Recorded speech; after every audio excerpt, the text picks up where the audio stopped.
chefe do planeta falou, nossa, tem algum planeta emitindo um sinal. Ah, é o planeta Terra. Então ele mandou um emissário para o planeta Terra, vindo de outras galáxias, mandou um emissário, pesquise lá de onde vêm os sinais. E a pessoa pesquisou e voltou lá para o planeta da outra galáxia. Olha, é o seguinte, esses sinais vêm de máquinas. Máquinas. Ah, máquinas. Mas quem faz essas máquinas? Ah, são homens que vivem naquele planeta. E do que são feitos homens? De carne. Carne? Mas como é que pode carne fazer máquinas? Não, são de carne. Falando, não é possível.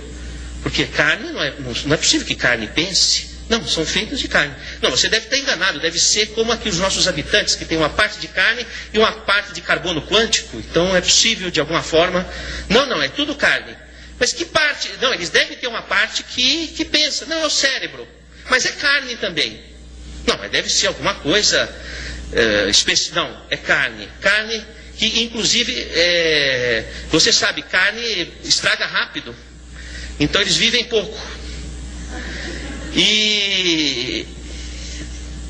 Mas carne que pensa, carne que ama, carne que sente, Ah, não acredito. Diz assim, o senhor quer que eu repita novamente? Ou o senhor vai me chamar de mentiroso? Não, então não é possível que carne, ipsis literis, sinta, pense. Então o materialismo está em xeque, o organicismo. Pensar que o nosso pensamento produz, o nosso cérebro produz o pensamento, é a mesma coisa que achar que os atores moram dentro do seu televisor.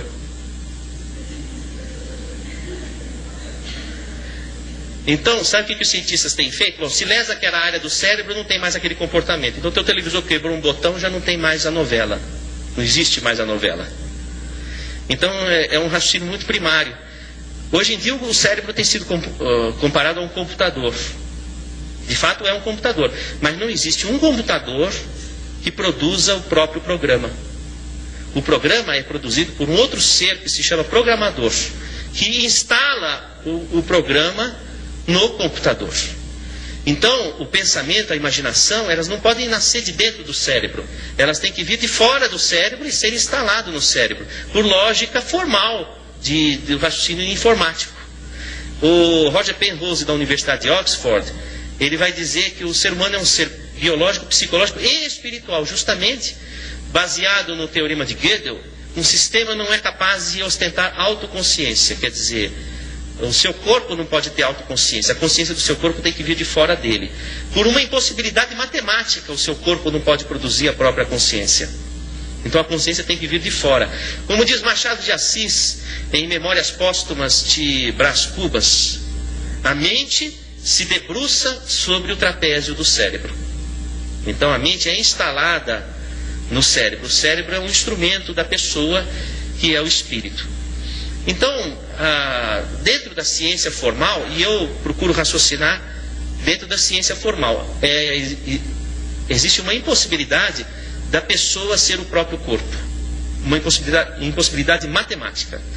Outra questão fundamental, que nós precisamos estar atentos, é que ter um conceito errado de que a ciência é materialista. Porque não é verdade. Porque o materialismo não teve prova científica. Eu queria que alguém me dissesse aqui, qual foi o trabalho científico que provou o materialismo? Alguém sabe?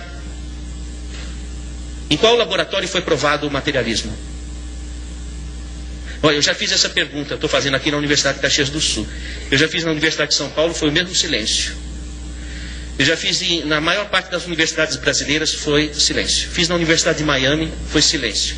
Fiz na Universidade de Quebec, silêncio. Fiz na Universidade de Lisboa, silêncio. Fiz na Universidade de Londres, silêncio. Fiz na Universidade de Paris, silêncio. Até agora ninguém me respondeu, eu não encontrei. Também fiz uma pesquisa na internet. Não tem um trabalho científico que tenha provado que o materialismo seja realidade existencial. Então o materialismo não teve prova científica. Quando um cientista coloca uma visão materialista, é a opinião pessoal dele, não a opinião da ciência. Isso precisa ficar bem claro. Da mesma forma, um médico. Se o médico se diz materialista, é a opinião pessoal dele, não é a opinião da medicina. Porque a espiritualidade é um campo aberto à pesquisa científica. E a ciência não fechou a sua compreensão sobre esse assunto. Assim também, nós poderíamos raciocinar do ponto de vista da própria física. Como o Roger perguntou assim, vocês estão me vendo, ou estão vendo aqui essa mesa? Estão vendo o Dorival? Vocês estão vendo o Dorival aqui? Não estão. Vocês estão vendo a luz refletida no Dorival. Se a luz estivesse apagada, ninguém veria o Dorival. Porque a matéria é invisível. Então, vocês não estão vendo essas cadeiras, vocês estão vendo a luz refletida na cadeira. A matéria é invisível. Da mesma forma, do que é feita a matéria porque você aprendeu na escola? Do que é feita a matéria? São todos ouvidos. Átomos, isso. O que tem na superfície do átomo? Elétrons, isso, elétrons. O que acontece quando você aproxima um elétron do outro? Se repele. Por que se repele? Porque tem mesma carga. Dois ímãs de mesma carga se repelem, não é assim? Tá. Então, quando você toca a matéria, na verdade, o que você sente como impressão tátil não é o toque, mas é a força de repulsão eletrostática entre os elétrons.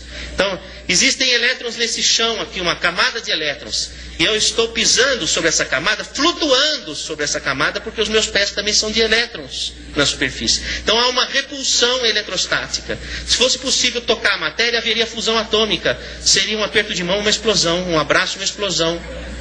Acabava o mundo. Às vezes acaba, um abraço pode acabar o mundo, mas... veja, eu queria que vocês raciocinassem. A matéria é invisível e a matéria é intangível. Então o materialista acredita no que ele não toca e naquilo que ele não vê. Precisa ter muita fé para se tornar um materialista. Oi, filha. O que é que você está perguntando? A escuridão é o medo. O medo é a escuridão, não é? Então, a questão é que falar de espiritualidade numa universidade é, sobretudo, trazer à ciência a lucidez e a honestidade. Na Universidade de São Paulo, onde eu me formei, o primeiro artigo da Universidade de São Paulo, do Estatuto, é: a universidade deve ensinar e pesquisar todas as formas de pensamento. Todas as formas de pensamento. Isso inclui todas as culturas, inclusive. O professor Miguel Reale, que foi reitor da USP, um dos maiores juristas de todos os tempos, ele mandou escrever no chão da reitoria, em letras garrafais: no universo da cultura, o centro está em toda parte. Então, o centro de uma universidade não pode estar baseado numa cultura materialista, sobretudo quando o povo que sustenta as nossas universidades é de aculturamento espiritualista. Seria um contrassenso. Aliás, o professor Miguel Reale, interessante, ele foi operado no Estudo do Coração, e ele escreve um artigo para o jornal Estado de São Paulo, dizendo assim, que ele foi operado do coração e teve que passar por circulação extracorpórea, quer dizer, o seu coração ia ser aberto e precisava de uma máquina que fizesse o papel do seu coração. Então o seu sangue transitou por uma máquina fora do corpo dele. E o cérebro, para não sofrer danos, foi resfriado a 4 graus centígrados. E ele relata tudo o que foi falado na cirurgia e que é confirmado por todo o staff. Isso ele escreve no jornal Estado de São Paulo, no editorial na época. E ele diz: portanto, incito os cientistas da universidade da qual fui reitor a pensar na possibilidade da consciência estar fora do corpo. Então isso saiu no jornal Estado de São Paulo. Você veja que existe dentro da ciência formal, para uma ciência honesta, há que se abrir espaço para outras hipóteses que não são somente as hipóteses materialistas.